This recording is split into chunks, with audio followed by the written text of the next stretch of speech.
بسم اللہ الرحمن الرحیم۔ السلام علیکم دوستو، آپ سے ایک چھوٹی سی گزارش تھی کہ اگر آپ نے ہمارے چینل کو ابھی تک سبسکرائب نہیں کیا تو مہربانی کر کے سبسکرائب کر دو۔ آنکھ اللہ تعالیٰ کی ایک بہت بڑی نعمت ہے۔ اس کی قدر ان لوگوں سے پوچھے جو اس نعمت سے محروم ہیں۔ آنکھیں جسم کا ایک بہت ہی نازک حصہ ہوتی ہیں۔ کچھ لوگوں کی نظر بعض وجوہات کی بنا پر کمزور ہو جاتی ہے اور وہ اینک یا لینس کا استعمال کرتے ہیں۔ آج میں آپ کو ایک بہت ہی نایاب نسخہ بتاؤں گا جس پر آپ عمل کر کے اینک سے نجات حاصل کر سکتے ہیں۔ دوستو، نسخہ نوٹ کر لیں۔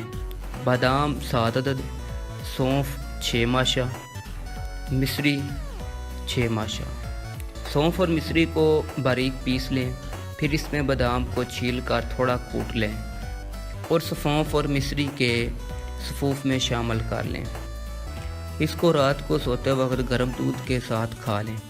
اتنی ہی مقدار 40 روز تک لگاتار استعمال کریں۔ نظر میں اس قدر اضافہ ہوگا کہ اینک کی ضرورت نہیں رہے گی اور دماغ کی کمزوری بھی دور ہو جائے گی۔ دوستو، یہ تھا ایک بہت ہی نایاب نسخہ جو میں نے آپ کی خدمت میں عرض کر دیا۔ دعاؤں میں یاد رکھیے گا۔ السلام علیکم۔